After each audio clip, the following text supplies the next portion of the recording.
பழனிக்கெல்லாம் பிரச்சனை வருது, மயிலுக்கு பிரச்சனை வர மாட்டேங்குதுப்பா அப்படின்னு நினைக்கிறவங்களுக்கு மயிலுக்கு பிரச்சனை வர மாதிரி ஒரு கதையை போடுவோம் அப்படிங்கிறது தான் நமக்கு நடக்கணும் அப்படின்னு தோணுது நமக்கு.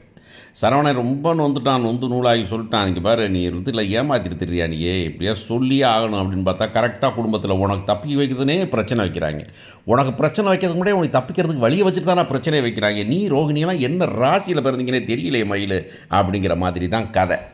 ஸோ இப்போ பார்த்த மாதிரி நேற்றுக்கு நம்ம சொன்ன மாதிரியே இங்கே ஆகி போச்சு. இங்கே வந்து கதை வந்துருச்சு. கதை வந்து பார்த்திங்கன்னாங்க வந்து வீட்டுக்கு வந்து கடைக்கு வந்து பார்த்தாங்க. இதில் பெரிய கொடுமையான சமாச்சாரம் நமக்கெல்லாம் தெரிஞ்சது என்னென்னா, எப்படி இந்த ஊருக்குள்ளே இருந்துக்கிட்டு இந்த குன்னக்குடி ஊருக்குள்ளே ஒருத்தனுமே கடத்தணும் தெரியாதுங்கிறீங்க. ஒருத்தன் காரை விட்டு இறங்கி வந்து காந்திமதி ஸ்டோரை பார்த்து ஒரு தான் ஐயோ அதே தெருவில் வச்சிருக்கியே அப்படின்னு ஒருத்தன் சொல்கிறாங்க. இந்த பக்கம் அப்பனும் மகனும் நடந்து வராங்க என்னடா நம்ம தெருவில் என்னமோ இருக்குது அப்படிங்கிறாங்க. 8:30 மணி ஆச்சுங்கிறாங்க, 9 மணி ஆச்சுங்கிறாங்க. அவன் கடந்து வரவன் ஏண்டா உங்கள் வீட்டு பிள்ளையானா அப்படி இருப்பீங்களாடா எல்லாரும்? காலையிலே பட்டுச்சலை கட்டி போயிருக்க மாட்டீங்க. அவனா சொல்லலைன்னா ஃபோன் பண்ணி கேட்க மாட்டீங்க.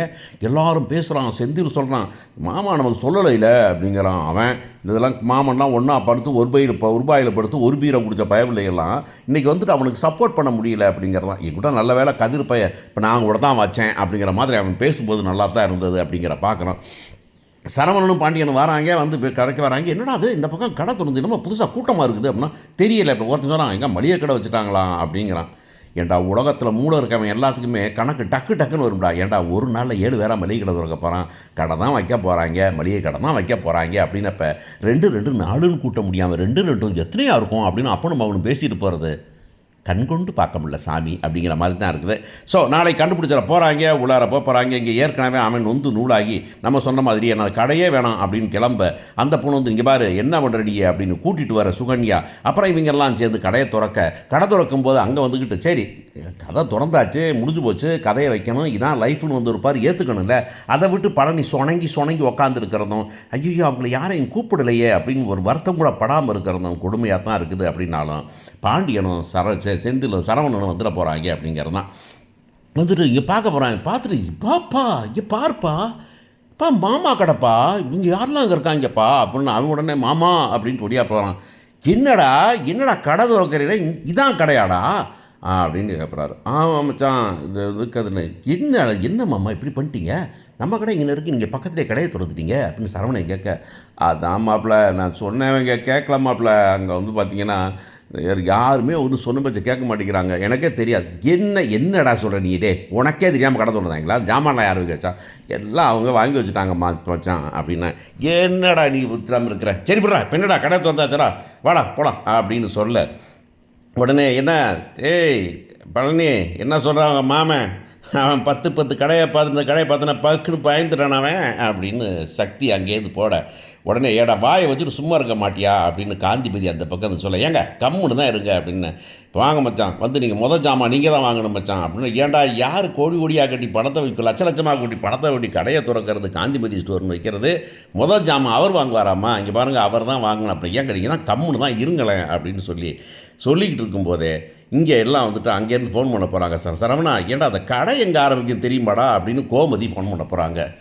ஏம்மா வந்து பார்த்தீங்கன்னா ஷாக் ஆயிடுவேன். எங்கண்ணா நீ வர நம்ம கடைக்கு இல்லைடா, நம்ம கடைக்கு வரடா, நமக்கு தான் கடை இருக்குல்ல, நமக்கு பள்ளி கடை அந்த கடை தான் இருக்கிறான்ல, அந்த கடையை பார்க்குறடா, எங்கடா போகிறது, அவன் ஒன்றுமே சொல்லலடா, ஃபோன் எடுக்க மாட்டேங்கிறேன் அப்படின்னா.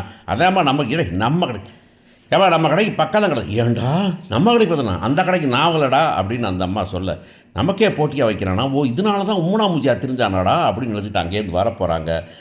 இங்கே வந்து கேட்க போகிறாங்க, ஏன்டா இந்த கடையை திறக்கிறதுக்கு எங்கள் கடையை வைக்கிறதுக்கு தான் நீ வந்து இப்படி பண்ணியா, நீ இது தான் உன்னைய கூட வச்சு வளர்த்த மாடா நாங்கள் அப்படின்னு கேட்டால், இல்லைக்காண்ணா அவர் உடனே பழனி வந்துட்டு பாண்டியன் வந்து இல்லை கோமதி கம்முட்ரு, கடையை திறந்தது அவனுக்கு சம்மந்தம் இல்லை. இன்னொன்று பார்த்தீங்கன்னா இவன் கடை இருக்கிறதுனா அது கரெக்டாக இவர் சொல்லுவார், அந்த பெரிய ஒரு முத்து சொல்லுவார், இவர் ஒருத்தன் கடை திறந்தனா இன்னொரு கடையெல்லாம் பாதிக்கப்படாது. இவன் வியாபாரம் வேறு அவன் வியாபாரம் வேறு.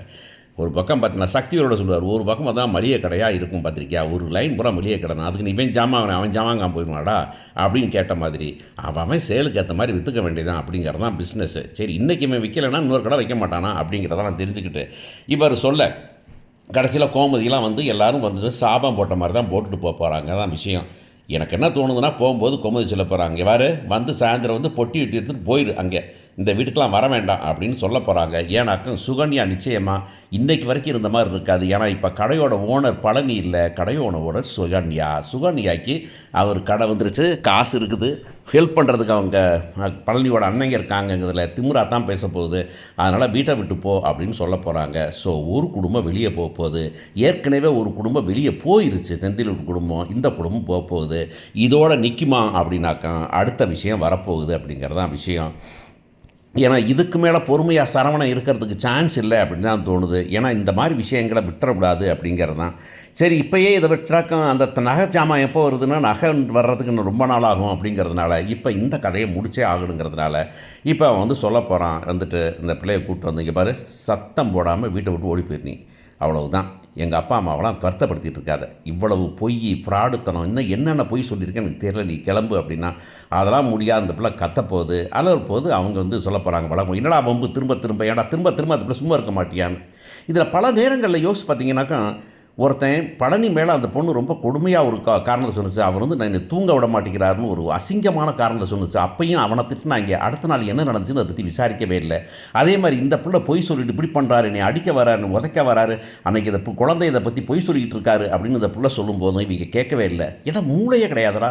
ஒரு பிரச்சனை வரும்போது அடுத்த பிரச்சனையை பேசி முடிக்க மாட்டேங்கிறான்னு கேள்வி இருக்கும்போது இப்போ இந்த பொண்ணை வந்துக்கிட்டு சொல்ல போகிறான். உடனே இது வந்து கதறப்போனோன்னு என்னடான்னு சொல்லி கேட்கும்போது, இங்கே பாரு, பொய் சொல்லி வச்சுருக்கிறா அப்படின்னு சொல்லிட்டு இப்படி வந்துட்டு வயசே வந்துட்டு என்னை விட 2 வயசு கூட. அதனால என்ன பிரச்சனை தெரியாமல் சொல்லியிருக்கேன், ஆதார் கார்டில் தப்பாக போட்டிருப்பாங்க அப்படின்னு. இப்போ இதான் டேட் மாற்றி போட்டிருப்பாங்கடா, முன்னைக்கெல்லாம் பர்த் சர்டிஃபிகேட்டே கிடையாதுல்ல, அதனால் தெரியாமல் அவங்க அப்பா கொடுத்துருப்பாருன்னு ஒரு கதையை கட்ட போகிறாங்க. கதையை கட்டினா இது என்ன பெரிய விஷயமா, ஏதாவது கல்யாணம் 2 வயசு முன்னாடி பின்னாடி பிறக்கிறது தெரியுமா அப்படின்னு கதிர் சொல்ல போகிறேன். எனக்கு முன்னுக்கே தெரியும் அப்படி. இந்த முன்னுக்கே தெரியுமா? ஆமாம், ஆதார் கார்டை முதன்னு கொண்டு வந்தப்போ எனக்கு தெரியும் அப்படின்னு அவன் சொல்ல போகிறான். ஏன்னா இதை முன்னுக்கே சொல்ல மாட்டேன், இதெல்லாம் ஒரு பெரிய விஷயமா அப்படிங்க போகிறாங்க. ஆனால் இவன் வந்துட்டு கடுப்பாகி, இல்லை இனிமேல் அவள் வீட்டில் இருக்கக்கூடாது, ஏகப்பட்ட பொய் சொல்லியிருக்கிறா, வெளியே போகக்கூடாதுனாக்கா இவங்க எல்லாம் வந்துட்டு சரி அப்படி அவள் வெளியே போகிறதுனா நீயும் வெளியே போடா அப்படின்னு கோமதி சொல்ல போகிறாங்க.